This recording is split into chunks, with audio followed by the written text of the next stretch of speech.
என்னோடய பேர் ராஜா. நான் பிறந்தது மதுரையில் மேலூருங்கிற ஒரு கிராமத்தில். எனக்கு எங்கள் அப்பா, அம்மா, தங்கச்சி, அண்ணன் 3 பேர். நான் பிறந்து முடித்தோன்னே எங்கள் அப்பா வெளிநாட்டில் வேலை செஞ்சிட்ருந்தாங்க. வேலை செஞ்சிட்ருக்கும்போது அம்மா தான் எங்களை 3 பேரையுமே வளர்த்தாங்க. பட்டுக்கோட்டைங்கிற ஒரு கிராமத்தில் தான் நான் வளர்ந்தேன். சின்ன வயசுலேருந்தே அங்கே தான் வளர்ந்தேன். அம்மா பாய் போட்டு எங்களுக்கெல்லாம் சாப்பாடு கொடுப்பாங்க. அப்பா ரொம்ப கஷ்டப்பட்டு அவரால் முடிஞ்ச காசை அனுப்புவார். பட்டுக்கோட்டையில் நாங்கள் வளரும்போது எங்களுக்கு சொந்த வீடு எதுவுமே கிடையாது. வாடகை வீட்டில் தான் தங்கியிருந்தோம். ரொம்ப கஷ்டம்னா அப்படி இருக்கும். அவங்க கையில் காதில் மூக்குத்தி அது இதுன்னு போட்டிருக்கிறதெல்லாம் அடகு வச்சு தான் எங்களுக்கு சாப்பாடே போடுவாங்க. அப்புறமா கொஞ்சம் கொஞ்சமாக கவர்மெண்ட் ஸ்கூலில் சேர்த்து விட்டு 8th வரைக்கும் கவர்மெண்ட் ஸ்கூலில் தான் படித்தேன். படிக்கும்போதே நமக்கு எதுவுமே இருக்காது. ஒரு ஸ்கூல் யூனிஃபார்ம். அப்போ கவர்மெண்ட்டு தான் நமக்கு யூனிஃபார்ம்லாம் கொடுப்பாங்க. அந்த ட்ரெஸ் தான் போட்டிருப்போம். பேக்கு, புக்கு எல்லாமே கொடுப்பாங்க. 3வது, 4வது, 5வது, 6வதுன்னு அப்படியே அங்கேயே போயிட்டுருந்துச்சு. நமக்கு கஷ்டம்னா என்னென்னு எங்கள் அம்மா சொல்லி கொடுத்து எங்களை வளர்த்தாங்க.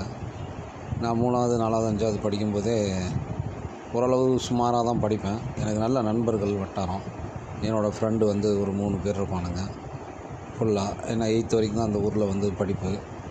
3வது, 4வது, 5வது படிக்கும்போதே நாங்கள் இந்த ஊரில் வேப்ப மரத்தில் இருக்க வேப்பங்கொட்டை, வேப்பம்பழத்தெல்லாம் எடுத்து காய வச்சு அந்த கொட்டையில் சேல்ஸ் பண்ணுறது. வைக்கோல் நிறையா இருக்கும். அந்த வைக்கோல்லாம் ரோடாக இது போய்ட்டு அதை கட்டி அதை சேல்ஸ் பண்ணுறது. நெல்லிக்காய், மாங்காய் இதெல்லாம் ஸ்கூலுக்கு வெளியில் நாங்கள் 6th படிக்கும்போதே சேல்ஸு ஸ்டார்ட் பண்ணிட்டோம். அப்போவே நாங்கள் ஓரளவு பிஸ்னஸ் பண்ணுறதுக்கு ஆரம்பிச்சாச்சு. கொஞ்சம் கொஞ்சம் காசு கிடைக்கும். அந்த காசை எடுத்துகிட்டு போய்ட்டு அம்மாக்கிட்ட கொடுப்போம். அம்மாவும் ரொம்ப சந்தோஷப்படுவாங்க. அப்படியே ஸ்கூல் லைஃப் அப்படியே போச்சு. 6th ஸ்டாண்டர்டில் எனக்கு அம்மா போட்டு எக்ஸாம் எழுத முடியாதனால திருப்பி நான் 6th மறுபடியும் படிக்கிற மாதிரி ஆயிடுச்சு. அப்படியே 7th போச்சு. 7th தான் எனக்கு இன்னும் மறுபடியும் ஃப்ரெண்ட்ஸ் அதிகமானாங்க. 7th முடிச்சுட்டு அந்த ஊரில் ஃபுல் அண்ட் ஃபுல்லு விளையாட்டுன்னா அந்த மாதிரி இருக்கும் எங்களுக்கு. லைஃப்னால் அப்படி தான் இருக்கும். அந்த ஊர் அழகிய நாயகபுரம்னு சொல்லிட்டு ஏகப்பட்ட ஃப்ரெண்ட்ஸு. அப்படியே எங்களுக்கு ஒரு அப்பா ஒரு சொந்த வீடு வாங்கினார். அங்கே சொந்த வீடும் ஒரு இடமும் இருந்துச்சு. அங்கேருந்து வர தேங்காய், அந்த மரத்துலேருந்து வர தேங்காய் வச்சு தான் அப்படியே லைஃப் ஓடிட்டு இருந்துச்சு. அப்படியே அண்ணனுக்கு 8th ஸ்டாண்டர்ட் முடிஞ்சு அண்ணனை 9th மதுரையில் ஒரு ஜெயராஜ் நடார்னு சொல்லிட்டு ஒரு ஸ்கூலில் சேர்த்து விட்டாங்க. அந்த ஸ்கூலில் அண்ணன் படித்தார். எனக்கும் 8th முடித்தோன்னே என்னையும் கொண்டு போய் 9th அங்கே சேர்த்து விட்டாங்க. அப்படியே 9th ஸ்டாண்டர்ட் லைஃப் ஃபுல்லாக மதுரையிலேயே போயிட்டு இருந்துச்சு. 9th நானும் கொஞ்சம் கஷ்டப்பட்டு படிப்பேன். எனக்கு இங்கிலீஷ் சுத்தமாக வராது. அண்ணன் 9th 10th அப்படி போயிட்டார். 9th முடிச்சுட்டு 9th ஒரு ஹாஸ்டலில் ஒரு ப்ராப்ளமு.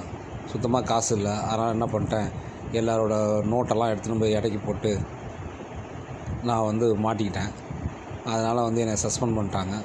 அப்புறம் பாட்டி வீடு மேலூரில் இருந்துச்சு. அதுக்கு போயிட்டு வர காசு இருக்காது. அப்போ நம்ம அரசு தான் என்ன பண்ணாங்கன்னா பஸ் பாஸ் கொடுப்பாங்க. அப்போ போயிட்டு வரவங்களுக்குலாம் ஃப்ரீ பஸ் பாஸு. அதை வச்சு போயிட்டு வந்துகிட்ருந்தேன். அப்படி 9th ஸ்டாண்டர்ட் அப்படியே முடிஞ்சிச்சு. 9th பாஸ் பண்ணிட்டேன் சக்ஸஸ்ஃபுல்லாக.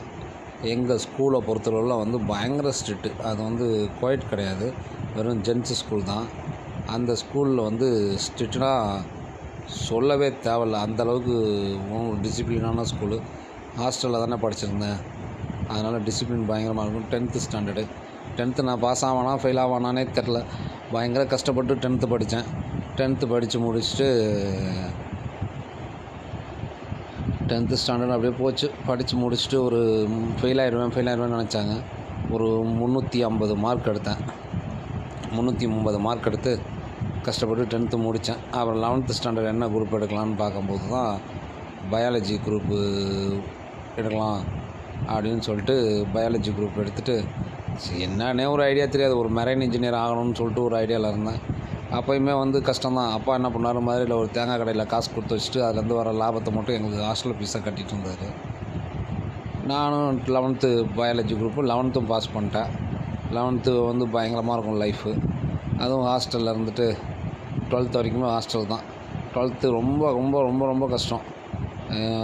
படிக்க முடிஞ்ச நான் கஷ்டத்தை நினச்சி தான் படித்தேன். 12த்து வந்து ரொம்பலாம் மார்க் இல்லை, 680 மார்க் எடுத்து அதையும் பாஸ் பண்ணி முடிச்சுட்டு திருப்பி என் ஊருக்கே வந்துட்டேன். என் ஊருக்கு வந்துட்டு எந்த காலேஜ் சேர்க்கலாம் அப்படிங்கிற மாதிரி ஒரு திங்கிங்கில் இருந்தோம். அப்போ தான் வந்துச்சு பாருங்கள் ஒரு காலேஜு. நான் வந்து மதுரையில் இருக்கும்போதே 12த்து முடிச்சுட்டு என்ட்ரன்ஸ் எக்ஸாம் எழுதி அதுலேயும் வந்து ஒரு கொஞ்சம் மார்க் தான் எடுத்தேன். அதுலேயும் எதுவும் கிடைக்கல. சரின்னு சொல்லிட்டு கவுன்சிலிங் அட்டன் பண்ணி பார்த்தேன், கிடைக்கல. சரி, அப்பா என்ன பண்ணாங்க, தெரிஞ்சவங்க மூலியமாக வந்து கீழக்கரையில் உள்ள முகமது சதக் இன்ஜினியரிங் காலேஜில் சேர்த்து விடலாம், அங்கே வந்து ஓரளவு ஃபீஸ் கம்மியாக இருக்கும், டொனேஷன் வாங்க மாட்டாங்க அப்படிங்கிற மாதிரி சொன்னாங்க. நான் மெரைன் இன்ஜினியர் தான் கேட்டேன். அதுக்கு 5 லட்ச ரூபா டொனேஷன் கேட்டானுங்க. கொடுக்குறதுக்கு தான் நமக்கு தான் ஒன்றும் கிடையாது. காசுனா என்னன்னு, கஷ்டம்னா என்னங்கிறது அப்போ தான் நமக்கு தெரியும் ரொம்ப. சரி, நானும் என்ன டிபார்ட்மெண்ட்டுன்னு சொல்லிட்டு அப்போ ஒரு மலையாளி ஹெச்ஓடி இருந்தார். அவர் தான் கன்வர்ஸ் பண்ணி, நீங்கள் ஐடி எடுங்க, இன்ஃபர்மேஷன் டெக்னாலஜி, அதான் உங்களுக்கு ரொம்ப ஃபியூச்சரு, அது வந்து எடுத்து படிங்க, அது வந்து உங்களுக்கு பயங்கரமாக இருக்கும் அப்படின்னு சொன்னாங்க. நம்ம தான் கோயட் காலேஜில் இருந்துட்டு ஸ்கூல் லைஃப்லேயும் ஒரு என்ஜாய்மெண்ட்டு எதுவுமே பண்ணாமல் அப்படி வந்துச்சு. காலேஜ்லேயாவது போயிட்டு ஒரு நல்ல லைஃப் வரட்டும், கொஞ்சம் சந்தோஷமாக இருப்போம், முதல்ல நான் என்ஜாய் பண்ணுவோம், என்ன வேலைக்கு போகணும் அப்படிலாம் கிடையாது. ஸோ ஃபஸ்ட் இயர் வந்து காலேஜில் கொண்டு போய் சேர்த்து விட்டாங்க. சேர்த்து விட்டோன்னா ஒரு ஃபீஸ் கட்டிவிட்டு ஒரு 1 லட்ச ரூபா பணத்தை கட்டி சேர்த்து விட்டாங்க. அண்ணன் தான் கொண்டு போய் என்னை விட்டார். அப்போ ஹாஸ்டலில் விட்டு வரும்போது எனக்கு ஒரே ஃபீல் ஆயிடுச்சு. ஃபீல்னால் ரொம்ப கஷ்டம். அவன் விட்டுட்டு அவன் பாட்டு போயிட்டான். எனக்கு ரூமில் வந்தேன். அப்போ தான் எனக்கு ஒரு சிவகங்கை மாவட்டத்தை சேர்ந்த ஒரு 5 பேர் நண்பர்கள் வந்தாங்க. அவங்க வந்து செம ஜாலியாக இருக்கும். ஃபஸ்ட் இயர் சேர்ந்தோன்னே ரூமுக்கு போய்டுவோம். 3 ரூம் அப்படி வரிசையாக இருக்கும். 6 செமஸ்டரில் 6 பேப்பரு ஃபஸ்ட் செமஸ்டரில். சரின்னு சொல்லிட்டு அப்போ தான் என் லைஃப்பில் வந்து ஃப்ரெண்ட்ஸ்னால் என்னென்னு, என்ஜாய்மெண்ட்னால் என்னென்னு சொல்லிட்டு பயங்கர ஜாலியாக இருக்கும். இந்த ஜாலி பற்றி நம்ம அடுத்த ஆடியோவில் பார்க்கலாம். தேங்க்யூ.